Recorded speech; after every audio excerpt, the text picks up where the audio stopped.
First ক্লাসে শুরু করছি এনসিইআরটি ক্লাস 9-এর প্রথম চ্যাপ্টার আমাদের চারপাশের পদার্থ ম্যাটার ইন আওয়ার সারাউন্ডিং। আমরা যদি আমাদের চারপাশে তাকাই তাহলে বিভিন্ন রকমের জিনিস দেখতে পাই। এদের আকার আকৃতি এবং গঠন বিন্যাস ভিন্ন ভিন্ন। বিশ্বব্রহ্মাণ্ডের সমস্ত কিছুই কোনো না কোনো উপাদান দিয়ে তৈরি। বিজ্ঞানীরা তাদের নাম দিয়েছেন পদার্থ। যে বাতাসে আমরা শ্বাস প্রশ্বাস নেই, যে খাদ্য আমরা খাই, পাথর, মেঘ, নক্ষত্র, উদ্ভিদ, প্রাণী, এমনকি ক্ষুদ্র এক বিন্দু জল অথবা একটি বালিকণা সব কিছুই পদার্থ। আমরা এও দেখতে পাই যে আমাদের চারপাশের যে সকল বস্তুর কথা ওপরে বলা হয়েছে তার প্রত্যেকেই জায়গা দখল করে থাকে এবং তাদের ভর আছে। অন্যভাবে বললে তাদের প্রত্যেকের ভর এবং আয়তন দুইই আছে। প্রাচীনকাল থেকেই মানুষ তার চারপাশকে জানার চেষ্টা করে আসছে। এই জায়গাটা নোট করবে।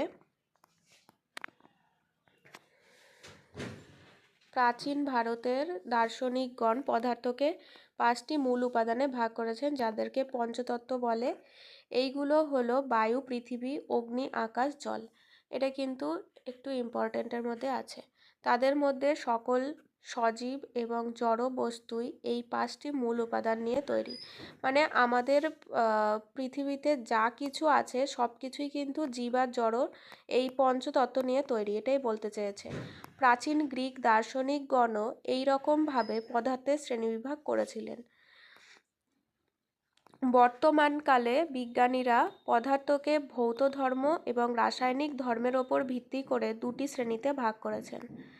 তাহলে প্রাচীনকালে যেটা ছিল পদার্থের শ্রেণীবিভাগ, তারপরে এখন বর্তমানে বিজ্ঞানীরা ভৌত ধর্ম আর রাসায়নিক ধর্মের ভিত্তিতে পদার্থকে ভাগ করেছে।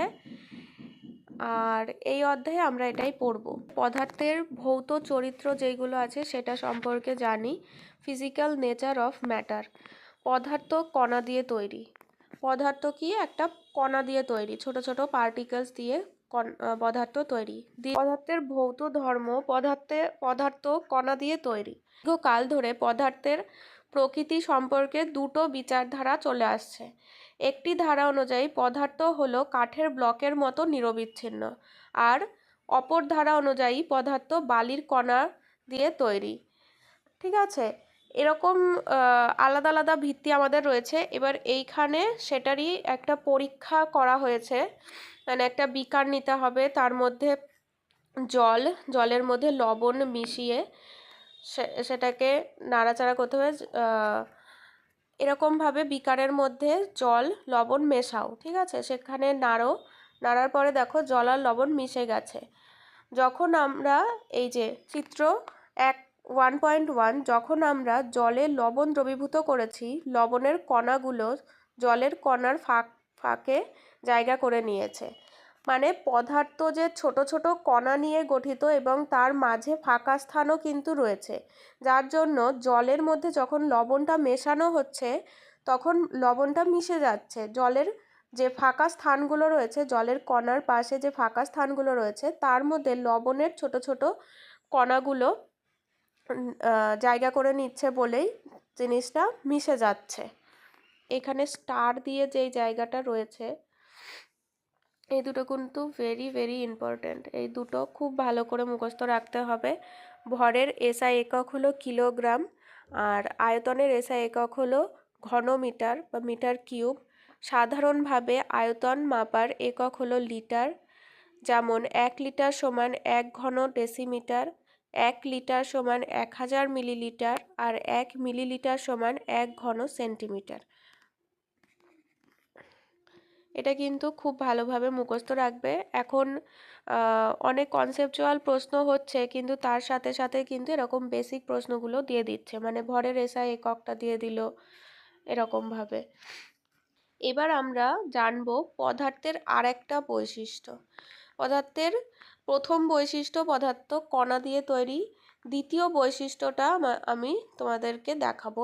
এই বইয়ে যেই একটা পরীক্ষার মাধ্যমে দেখানো হয়েছে, এই জায়গাটায় দেখো একটা পরীক্ষা করা হয়েছে জলের মধ্যে পটাশিয়াম পার ম্যাঙ্গানেট নেওয়া হয়েছে, পটাশিয়াম পার ম্যাঙ্গানেটের কিছু কেলাস নেওয়া হয়েছে, সেটাকে জলে মেশানো হয়েছে এবং সেখান থেকে অল্প অল্প জল তুলে নিয়ে আবার পরিষ্কার জলে মেশানো হয়েছে এবং তার ফলে কি দেখা গেছে, যতই পরিষ্কার জলে একটু একটু করে মেশানো হোক না কেন, তবুও কিন্তু মানে কালারটা হালকা হতে থাকছে, কিন্তু কালার কিন্তু দেখা যাচ্ছে, কালার পুরোপুরি চলে যাচ্ছে এরকম হচ্ছে না। কারণ কি, কারণ কি বলো তো? কারণ হচ্ছে পদার্থের কণাগুলো খুবই ক্ষুদ্র, আমরা যতটা ক্ষুদ্র কল্পনা করতে পারি তার থেকেও ক্ষুদ্র। আমরা যে ভাবি পদার্থ মানে খুবই ক্ষুদ্র একটি কণা, কিন্তু তার থেকেও অনেক অনেক অনেক গুণ ক্ষুদ্র কিন্তু পদার্থের কণা। সেই জন্যই তুমি যখন পটাশিয়াম পার ম্যাঙ্গানেটের কেলাসটা 100 লিটার জলে মেশাচ্ছ, 100 লিটার জলে মেশাচ্ছ, তখন সেখান থেকে মাত্র 10 মিলিলিটার জল তুলে নিয়ে সেটাকে আবার 90 মিলিলিটার পরিষ্কার জলে ঢালছো। তারপরেও সেই প্রক্রিয়াটাকেই 5 থেকে 8 বার 10 বার পুনরাবৃত্ত করার পরেও আবার দেখা যাচ্ছে যে কেলাসের কালারটা, জলের কালারটা একটু হালকা হয়ে গেছে, কিন্তু কালারটা কিন্তু রয়ে গেছে। এই জন্যই রয়ে গেছে কারণ আগের পয়েন্টেই তোমরা দেখলে যে জলের মধ্যে যখন লবণ মেশানো হলো, তখন লবণটা জলের কণার মাঝে মাঝে যে ফাঁকা স্থানগুলো রয়েছে সেখানে মিশে যাচ্ছে বলে সে কণাটা কিন্তু মিশে যাচ্ছে। কি বলেছিল, পদার্থ কণা দিয়ে তৈরি। ওই ওই দ্রব জল আর লবণের মিশ্রণটা থেকে আমরা এটা বুঝতে পারলাম যে পদার্থ কণা দিয়ে তৈরি। এবং এই যে পরীক্ষাটা, সেটাতেও কিন্তু এই সেম জিনিসটাই বোঝালো যে পদার্থ যে ক্ষুদ্র ক্ষুদ্র কণা দিয়ে তৈরি, সেটার জন্যই এই রঙটা কিন্তু রয়ে গেছে। দেখে নিয়ে এখানে কি বলেছে, এই পরীক্ষা থেকে বোঝা যাচ্ছে যে পটাশিয়াম পার ম্যাঙ্গানেটের কিছু কেলাস বিশাল আয়তনের জলকেও রঙিন করতে পারে। তাহলে আমরা এই সিদ্ধান্তে আসতে পারি যে পটাশিয়াম পার ম্যাঙ্গানেটের ছোট একটি কেলাসে পটাশিয়াম পার ম্যাঙ্গানেটের অসংখ্য কণা রয়েছে, যা দ্রবণে ক্ষুদ্র থেকে ক্ষুদ্রতম কণায় বিভাজিত হয়েছে। এই যে পরীক্ষাটা করা হলো সেটা তুমি কিন্তু ডেটল জল নিয়েও করতে পারো, তোমরা বাড়িতে করে দেখতে পারো। ডেটলটা তো মোটামুটি অ্যাভেলেবেল থাকে, তো ডেটল দিয়ে একটি জল দিয়ে এই পরীক্ষাটা তোমরা করে দেখতে পারো, দেখবে গন্ধটা থেকেই যাবে, প্রতিবার লঘুকরণের পরেও গন্ধ থেকে যাবে। ঠিক আছে, আচ্ছা। তারপরে চলে যাচ্ছি পদার্থের কণাগুলির ধর্ম, characteristics of particles of matter. পদার্থের কণাগুলোর মধ্যে ফাঁকা স্থান বর্তমান। এইটা কিন্তু আগের পয়েন্টটার মতোই ইম্পর্টেন্ট, যে পদার্থের কণাগুলোর মধ্যে ফাঁকা স্থান বর্তমান। এটা আমি তোমাদের প্রথম যে এর আগের যে পয়েন্টটা ছিল সেটার সময়ই আমি তোমাদেরকে বলে দিলাম।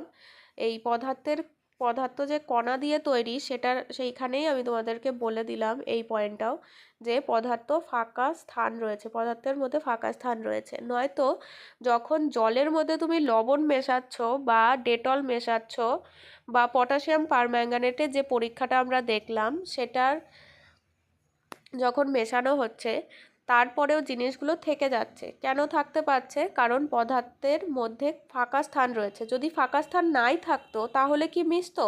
তোমরা নিজেরাই ভাবনা চিন্তা করে দেখো, যদি পদার্থের মধ্যে ফাঁকা স্থান না থাকতো তাহলে একটা জিনিসের মধ্যে আরেকটা জিনিস ঢুকতে পারতো না। সেহেতু ফাঁকা স্থান না থাকলে কিন্তু আমরা দেখতাম না যে মিশ্রণ সম্ভব হচ্ছে বা মিশ্রণটা হচ্ছে। আচ্ছা, নেক্সট পয়েন্ট হচ্ছে পদার্থের কণাগুলো নিরবিচ্ছিন্নভাবে গতিশীল। Particles of matter R continuously moving.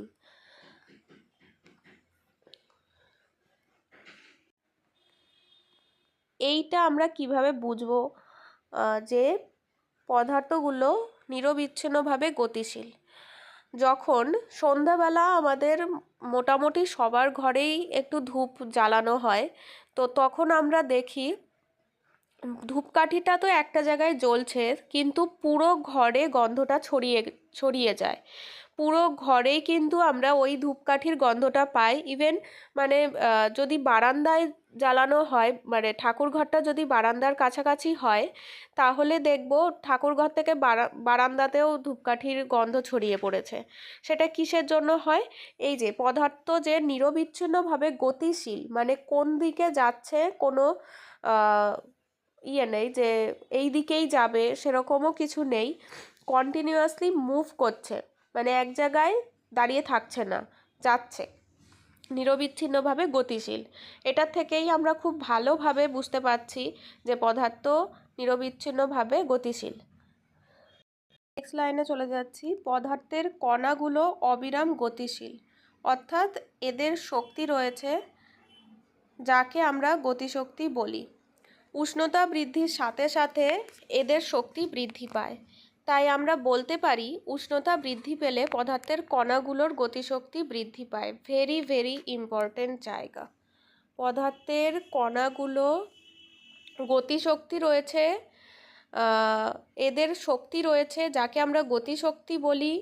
তারপরে উষ্ণতা বৃদ্ধির সাথে সাথে এদের গতি বৃদ্ধি পায়। এটা কিন্তু খুব দরকারি একটা লাইন, যে উষ্ণতা বৃদ্ধির সাথে পদার্থের গতি বৃদ্ধি পায়।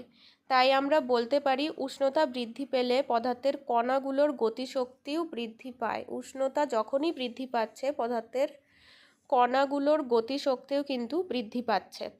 ওপরের তিনটি কাজ থেকে আমরা লক্ষ্য করি যে পদার্থের কণাগুলো স্বতঃস্ফূর্তভাবে পরস্পরের সাথে মিশে যায়। এই রকম হয় কারণ এদের মধ্যবর্তী ফাঁকা জায়গা এরা দখল করে নেয়। দুটো ভিন্ন পদার্থের কণাগুলো এই রকম নিজেদের মধ্যে স্বতঃস্ফূর্তভাবে মিশে যাওয়াকে ব্যাপন বলে। এই যে ব্যাপন, ব্যাপন মানে কি? দুটি ভিন্ন পদার্থের কণাগুলো এই রকম নিজেদের মধ্যে স্বতঃস্ফূর্তভাবে মিশে যাওয়াকে ব্যাপন বলে। আমরা এটাও লক্ষ্য করলাম যে তাপ প্রয়োগে ব্যাপন দ্রুত হয়। তাপ প্রয়োগে ব্যাপন দ্রুত হয়। এই খুব ইম্পর্টেন্ট জায়গার মধ্যে পড়ছে।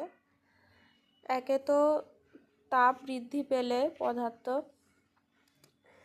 গতি বৃদ্ধি পায়, তাপ বৃদ্ধির সাথে পদার্থের গতি বৃদ্ধি পায়, আর তাপ প্রয়োগে ব্যাপনও দ্রুত হয়। তাপ যখন বাড়ছে তখন ব্যাপনও কিন্তু দ্রুত হচ্ছে। নেক্সট হচ্ছে পদার্থের কণাগুলো পরস্পরকে আকর্ষণ করে। Particles of matter attract each other. পদার্থের কণাগুলি যে একে অপরকে আকর্ষণ করছে সেটা আমরা কিভাবে বুঝবো? এইখানে দুটো তিনটে পরীক্ষা দিয়েছে, তার মধ্যে থেকে আমি একটা দিয়ে তোমাদেরকে বোঝাচ্ছি। যদি আমরা একটা রবার ব্যান্ড নিই, রবার ব্যান্ডটাকে যদি টেনে বড় করি তখন কি হয়? সেটা আবার ছেড়ে দেওয়ার সাথে সাথে একসাথে হয়ে যায়। ঠিক আছে? যখন একসাথে হয়ে যাচ্ছে তার মানে কি? যখন আমি টেনে ধরে আছি আমি কিন্তু একটা শক্তি প্রয়োগ করছি এবং তার ফলে সেটা একটু এক্সটেন্ড হচ্ছে বা বড় হচ্ছে। যখনই ছেড়ে দিচ্ছি ওরা সাথে সাথে আবার একসাথে হয়ে যাচ্ছে, মানে একটা কণা আর একটা কণাকে আকর্ষণ করে নিচ্ছে। সেই জন্যই কিন্তু এই রবার ব্যান্ডটা আবার একসাথে হয়ে যাচ্ছে। ঠিক আছে? এখানে বলেছে এই পদার্থের কণাগুলোর মধ্যে এক প্রকার বল কাজ করছে যা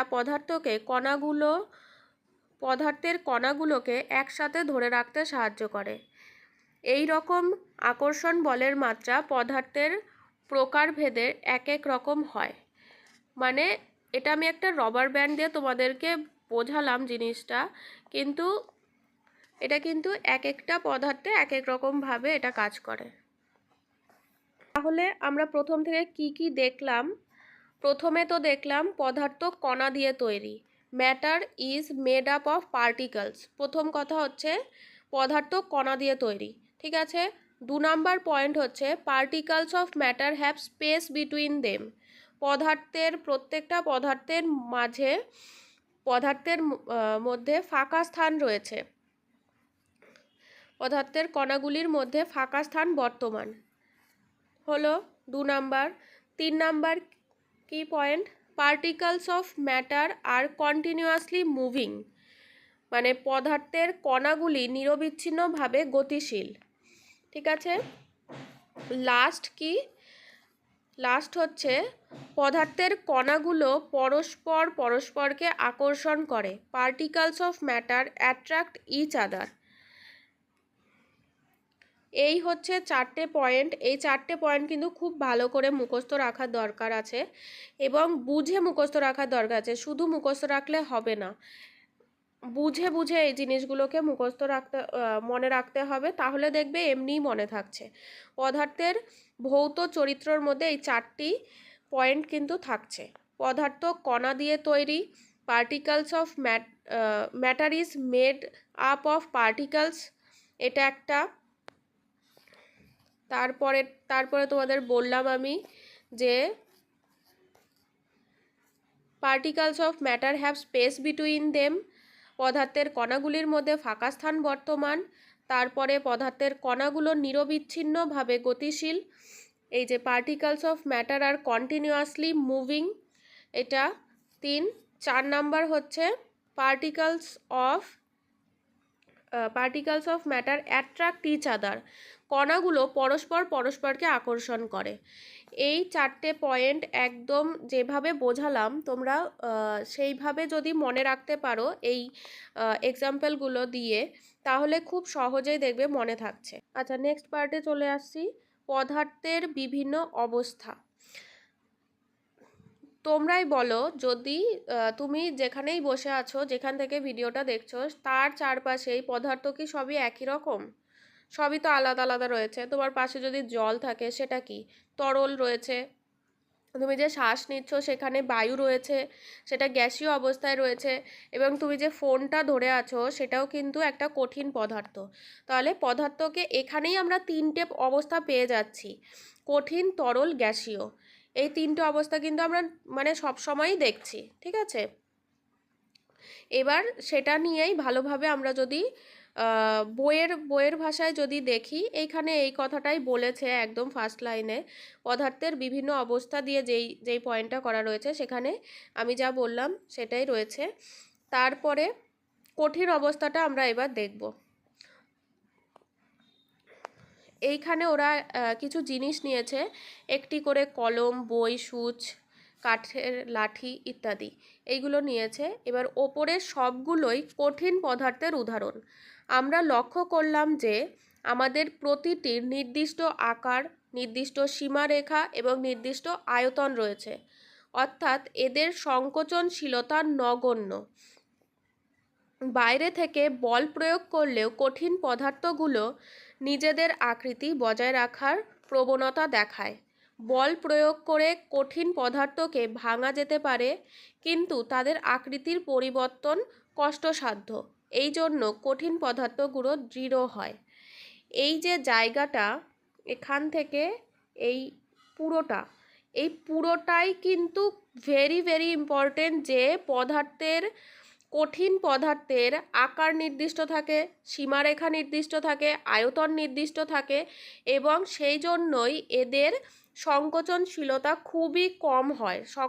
সংকোচনশীলতা নেই বললেই চলে, খুব নগণ্য হয়। বাইরে থেকে বল প্রয়োগ করলেও কঠিন পদার্থগুলো নিজেদের আকৃতি বজায় রাখার প্রবণতা দেখায়। তার মানে কি, বাইরে থেকে আমরা যদি একটা পাথরের গায়ে হাত দিয়ে আঘাত করি, তাহলেও ও কিন্তু চায় ওরকমভাবেই থাকতে, ওর কিন্তু কোনো পরিবর্তন হয় না, আকৃতির কোনো পরিবর্তনই হয় না। এবার হাত দিয়ে করতে গেলে আমাদের হাত ভেঙে যাবে, সেখানে যদি আমরা একটা হাতুড়ি দিয়ে বাড়ি মারি বা একটা লোহার কোনো কিছু দিয়ে বাড়ি মারি, তাহলে কি হবে, পদার্থটা ভেঙেই যাবে, মানে পাথরটা ভেঙেই যাচ্ছে। কিন্তু তবুর আকৃতি যে মানে গোল থেকে চারকোনা হয়ে গেল, সেটা কিন্তু হয় না, ভেঙে যাবে, কিন্তু ও কিন্তু আকৃতির কোনো পরিবর্তনই করবে না। সেই জন্য পদার্থগুলো হলো দৃঢ় হয়। ঠিক আছে।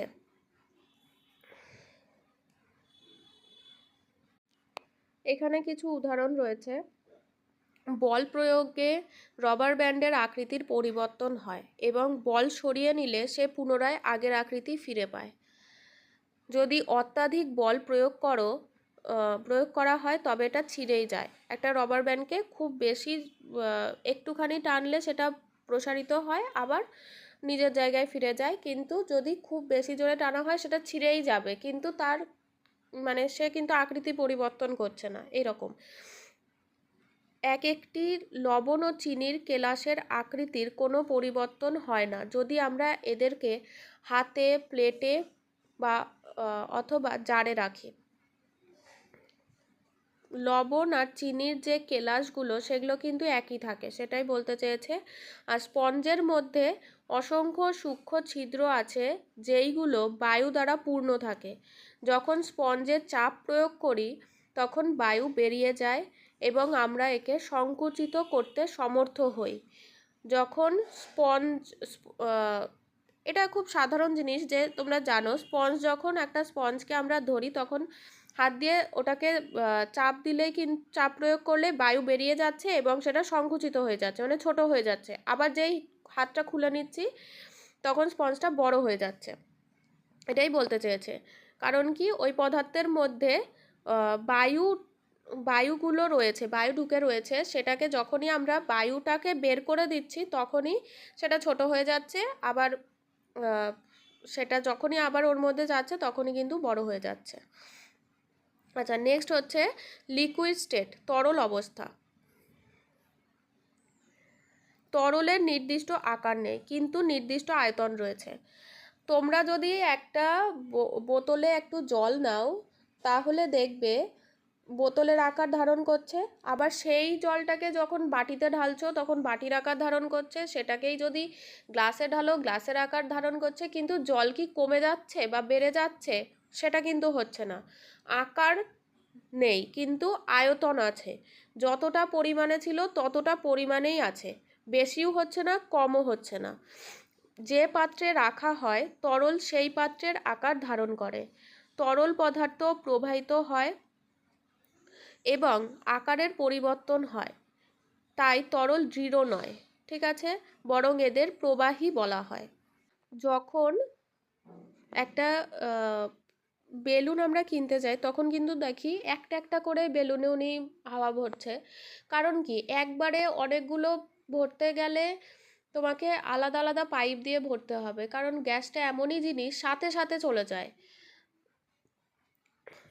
এটাতেও কিন্তু সেই উদাহরণটা আসছে যে পার্টিকলস যে বলেছিল না, attract each other, continuously moving particles of matter R continuously moving, মানে গ্যাসের কণাগুলো অন্যান্য কণাগুলোর থেকেও কিন্তু অনেক বেশি মুভ করে বা ছড়িয়ে পড়ে চারিদিকে। তো সেই জন্যই আমরা যখন একটা বেলুন ফোলাবো তখন কিন্তু একটাই ফোলাতে পারি, অনেকগুলো একসাথে গ্যাস ভরতে একটু অসুবিধা হয়। এই জিনিসটা এখানে বোঝানোর চেষ্টা করেছে। আচ্ছা, এই ওপরে চলে যাচ্ছি, এইখানে চলে যাচ্ছে। এবার আমরা দেখলাম যে কঠিন ও তরলের তুলনায় গ্যাসীয় পদার্থ অনেক বেশি সংকোচনশীল।